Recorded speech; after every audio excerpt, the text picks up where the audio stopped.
नमस्ते। आप सबों का हमारी चैनल पर स्वागत है। साथियों, एक रहीम का दोहा है, कही रहीम संपत्ति सगे, बनत बहुत बहुरीत, विपत्ति कसौटी जे कसे, तेई साँचे मीत।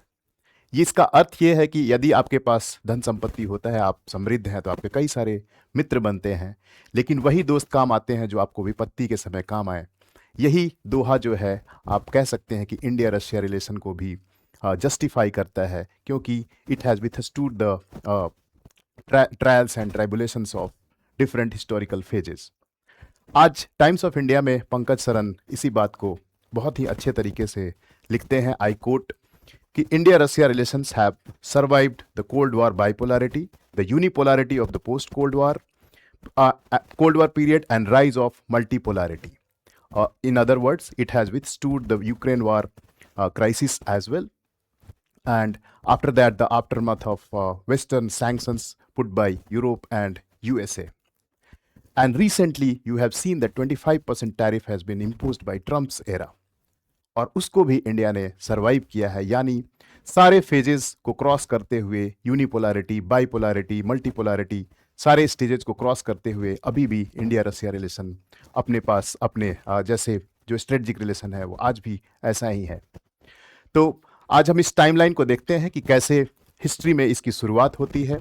इस पूरे टाइमलाइन को आज छोटे से वीडियो में जानने की समझने की कोशिश करते हैं, क्योंकि आप लोग जानते हैं ट्रंप के सैंक्शन के बाद या फिर यूक्रेन रशिया वार के बाद पहली बार पुतिन इंडिया विजिट कर रहे हैं, और ये बहुत ही इम्पॉर्टेंट है, बहुत इम्पॉर्टेंट एक डिप्लोमेटिक मैसेज है ग्लोबल वर्ल्ड के लिए। इस टाइमलाइन को समझेंगे ताकि इस विजिट के इम्पॉर्टेंस को आप समझ सकें। तो शुरू करते हैं आज की क्लास को। फेज 1 में देखिए कि फेज 1 जो है ये कोल्ड वॉर का एरा है। कोल्ड वॉर के टाइम्स वर्ल्ड वॉर 2 समाप्त होता है, उसके बाद दो फेजेस में दुनिया दो पार्ट में बढ़ जाती है, एक यूएस लेड है, एक यूएसएसआर लेड है। इंडिया 1947 में आज़ाद होता है और 1947 में ही इंडिया ने डिप्लोमेटिक रिलेशन एस्टेब्लिश कर लिए रशिया के साथ। यूएसएसआर, उस समय ये यूएसएसआर था, इस फेज में इसको हम यूएसएसआर कहेंगे। 1955 में नेहरू और क्रुश्चेव की विजिट होती है, हाई लेवल विजिट होती है, और इससे क्लोज रिलेशनशिप को सीमेंट किया जाता है। This was a foundation for Soviet support in heavy industries, energy and plant and India's economic planning. 5 years planning भी आप कह सकते हैं कि रशिया से ही इंस्पायर्ड। 1959 में भिलाई स्टील प्लांट कंप्लीट होता है, वो भी रशिया की यूएसएसआर की मदद से। तो ये शुरुआती दौर था जिसमें काफ़ी इंडिया यूएसएसआर के बीच में सपोर्ट, टेक्निकल सपोर्ट से हम लोग अपने फाउंडेशन को रखते हैं, इकोनॉमिक की न्यू रखते हैं, भिलाई स्टील प्लांट बनता है। इसके बाद जो टाइम आता है, टाइमलाइन जो 1962 का है, इंडिया चाइना के बीच में चाइनीज एग्रेशन ऑन इंडिया। तो ये इस समय तक इंडिया जो है मिलिटरीली बहुत वीक थी, और ये एक्सपोज किया चाइनीज एग्रेशन ने। हम मिलिटरीली प्रिपेयर्ड नहीं थे, हमारी डिफेंस कैपेबिलिटी तैयार नहीं थी इस तरह के एग्रेशन के लिए। तो 1962 एक ऐसा टाइमलाइन है जब हम देखते हैं कि इंडिया और रशिया यूएसएसआर के बीच में डिफेंस पार्टनरशिप की शुरुआत होती है। India secured Soviet technology transfer and permission for licensed co-production of MiG-21 jet fighters. तो ये बिगनिंग होता है 1962 में। इसके बाद 1962 के बाद जो एक इम्पॉर्टेंट इवेंट है इंडिया के नेबरहुड में, वो है 1964 में चाइना का न्यूक्लियर टेस्ट करना और न्यूक्लियर पावर। अब इंडिया के पास एक बहुत बड़ी समस्या थी। एक तो चाइना के साथ बॉर्डर डिस्प्यूट्स हैं, चाइना पाकिस्तान के बीच में आपस में फ्रेंडशिप है, चाइना न्यूक्लियर पावर बन जाता है। अब इंडिया किधर जाए, इंडिया कहाँ जाए? और समहाउ इन 1971 के आसपास में यूएस, चाइना और पाकिस्तान का एक न्यू एक्सिस डेवलप होने लगता है।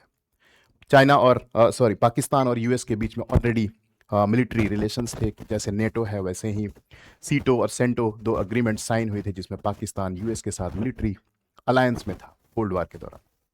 अब इस एक्सिस के लिए इंडिया के पास एक तो अब न्यूक्लियर अम्ब्रेला चाहिए था, और साथ ही साथ जो इश्यूज हो रहे थे, हमारे कश्मीर के इशू थे, ये सब डिस्प्यूट जो चल रहे थे, इसमें एक ऐसा कंट्री चाहिए था जो हमें ग्लोबली पॉलिटिकल सपोर्ट कर सके। और तो इंडिया ने रशिया की तरफ देखा, यूएसएसआर की तरफ देखा। यूएसएसआर के पास वीटो पावर थी, यूनाइटेड नेशन सिक्योरिटी काउंसिल में वीटो पावर की कैपेबिलिटी वाला कंट्री है। तो इंडिया के लिए वीटो की जब आवश्यकता होगी तो यूएसएसआर काम आएगा। ये सब चीज़ देखते हुए 20 इयर्स की ट्रीटी साइन होती है 1971 में। 20 इयर्स की ये ट्रीटी होती है, इंदिरा गांधी के समय में ये ट्रीटी होती है। और बहुत ही इंपॉर्टेंट ट्रीटी है जिसके बदौलत आप बांग्लादेश को लिबरेशन हो सका, इंडिया ने सपोर्ट किया। और यूएसएसआर को बैलेंस करने के लिए चाइना और यूएस का इंटरफेरेंस नहीं हो इसके लिए यूएसएसआर के साथ टाई अप बहुत ज़रूरी था, जो कि बैलेंस ऑफ पावर इंश्योर किया रीजन में, और आसानी से बांग्लादेश को, ईस्ट पाकिस्तान जो है बांग्लादेश बन गया और लिबरेट हो गया। इसके बाद ग्रेजुअली देखेंगे 1974 में इंडिया न्यूक्लियर टेस्ट करता है और इंडिया के ऊपर कई सारे सैंक्शंस लगा दिए जाते हैं। जैसे आज के डेट में वेस्टर्न सैंक्शन रशिया झेल रहा है, वैसे ही 1974 के बाद इंडिया के ऊपर सैंक्शंस लगा दिए। उस टाइम पे भी आप देखेंगे तो इंडिया और यूएसएसआर के रिलेशन कंटिन्यू रहे। वेस्टर्न सैंक्शन होने के बाद हेवी वाटर की सप्लाई इंडिया के न्यूक्लियर प्लांट्स के लिए सारे वेस्टर्न कंट्रीज ने सप्लाई को बंद कर दिया, रोक दिया। 1977 में यूएसएसआर ने इंडिया को हेवी वाटर सप्लाई देना शुरू किया। तो आप देखिए कि उस टाइम पे भी, जो मैं आपको बार बार बोल रहा हूँ कि जब वेस्टर्न सैंक्शन इंडिया के ऊपर लगा तो यूएसएसआर इंडिया के सपोर्ट में खड़ा था। 1975 में इंडिया ने फर्स्ट सैटेलाइट लॉन्च किया और उसमें भी सोवियत रॉकेट का इस्तेमाल किया गया था। तो स्पेस कोऑपरेशन की शुरुआत होती है। स्पेस, डिफेंस, हर एक चीज़ में आप देखते हैं कि डेवलपमेंट स्टार्ट हो जाता है 1960s and 70s onwards. Next phase देखते हैं हम लोग। नेक्स्ट फेज है आपका 1991। 1991 में disintegration of USSR leads to end of cold war era. Bipolarity से यूनिपोलैरिटी हो जाती है। ये फेज इस फेज में US became a hegemonic power, unipolar world हो जाता है। सुप्रीम अथॉरिटी के रूप में यूएस का इमरजेंस होता है। जब यूएसएसआर का डिसइंटीग्रेशन हो जाता है तो यूएसएसआर कई सारे कंट्रीज एक साथ मिले हुए थे। अब रशिया जो लार्जर जो पार्ट बन जाता है उसका नाम रशिया हो जाता है। तो समहाउ इंडिया और यूएस के बीच का रिलेशन इंप्रूव होने लगता है because of liberalisation, economic liberalisation, trade relations बढ़ने लगते हैं। इंडिया यूएस के बीच में ट्रेड टाइज बढ़ने लगते हैं। और यूएसएसआर जो रशिया बना था, ग्रेजुअली उसको भी रियलाइज होता है इकोनॉमिक लिबरलाइजेशन का, कि उसको वो टेस्ट करता है, समझता है, जानता है कि इसमें हम किसी भी कंट्री को रोक नहीं सकते इकोनॉमिक इंटरेस्ट के लिए। इकोनॉमिक इंटरेस्ट के लिए इंडिया यूएस के रिलेशन है। तो 2000 में जाके इंडिया और रशिया के बीच में स्ट्रेटजिक पार्टनरशिप दोनों के बीच में होता है। स्ट्रेटजिक पार्टनरशिप, और आज जो 2025 में जो एनुअल समिट हो रहा है, that is 23rd annual summit, इसकी शुरुआत 2000 से हुई, यही इंडो रशिया स्ट्रेटजिक पार्टनरशिप से। इसमें हर एक साल 2000 से लेकर 2025 25 साल होने चाहिए, लेकिन 23 बार अभी तक एनुअल समिट हुए हैं।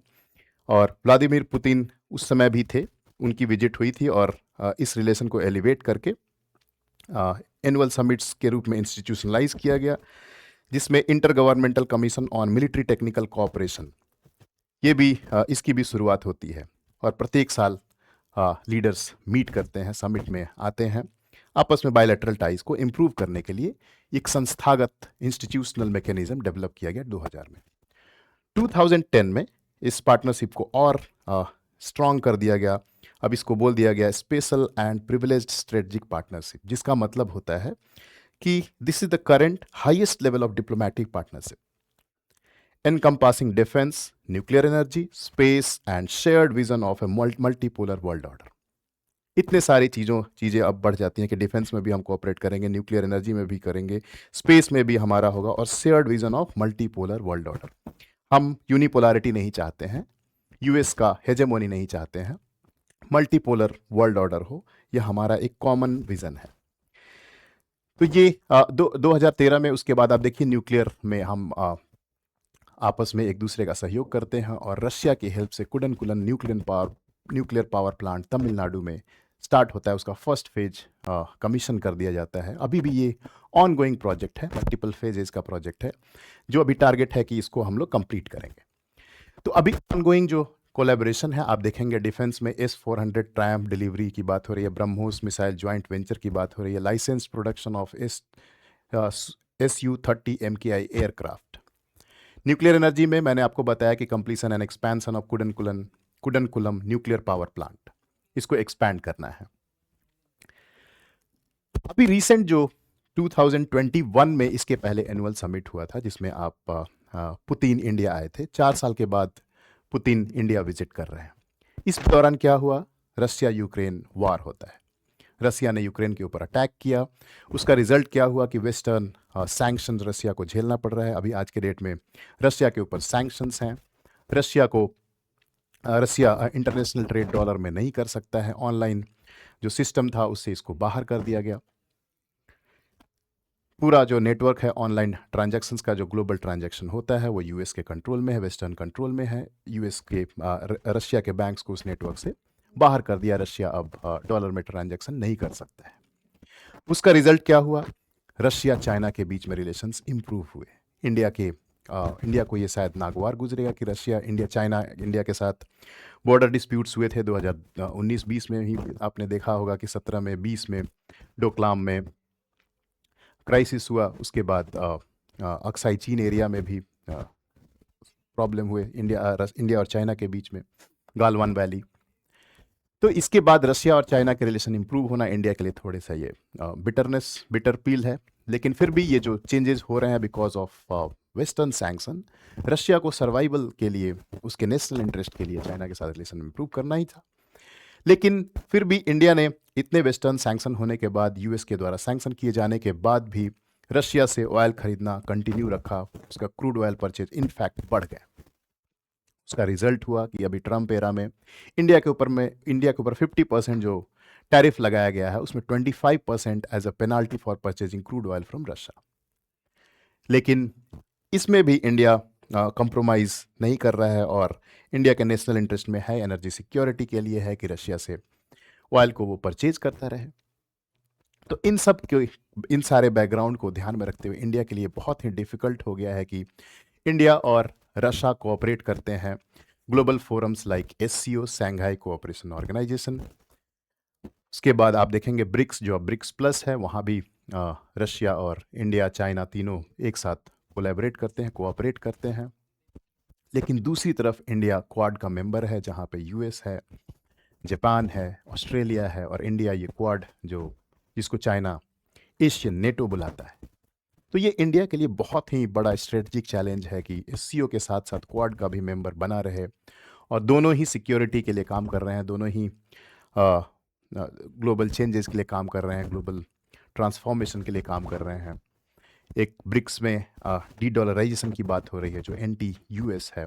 एक नए करेंसी के स्टार्ट करने की बात करें, न्यू डेवलपमेंट बैंक डेवलप किया गया, जो अल्टरनेटिव टू वर्ल्ड बैंक, जिसको हम लोग देख रहे हैं। लेकिन हालांकि वो फुल्ली उस तरह से ऑपरेशनल अभी नहीं हो पाया है जैसा कि वर्ल्ड बैंक का अल्टरनेटिव बन सके, लेकिन ग्रेजुअली उस दिशा में कदम बढ़ा रहे हैं। तो इंडिया के लिए वेरी चैलेंजिंग टाइम है कि कैसे अपने रशिया के फ्रेंडशिप को कंटिन्यू रखें और साथ ही साथ US के साथ भी इसके ट्रेड रिलेशन कंटिन्यू रहे, वेस्टर्न कंट्रीज़ के साथ भी इसके रिलेशन इंप्रूव होते रहें, बढ़ते रहें, आगे बढ़ते रहें।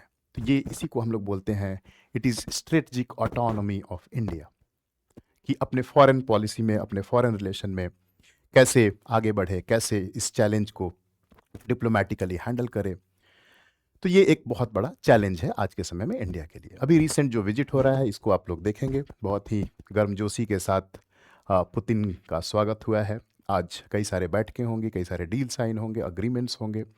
तो ये आपके लिए बहुत ही इंपॉर्टेंट हो जाता है, India Russia relationship in these circumstances. और जब समिट हो जाता है, ऑफिशियली चीज़ें जब अनाउंस हो जाएंगे, तो फिर से आपके लिए करंट अफेयर्स में मैं इसको एनालिसिस के तौर पे लेके आऊँगा वीडियो के लिए। तब तक के लिए इस वीडियो को देखिए, समझिए और इंडो रशिया के रिलेशन के फाउंडेशन को जानिए और समझिए कि कैसे ये रिलेशन आगे बढ़ेगा और आने वाले समय में डिफाइनिंग मोमेंट की तरह कैसे ग्लोबल ऑर्डर जो चेंज हो रहा है, उसमें इंडो रशिया रिलेशन कहाँ पे फिट बैठता है। आप सबों का बहुत बहुत धन्यवाद। Thank you. फिर से मुलाकात होगी, तब तक के लिए गुड नाइट।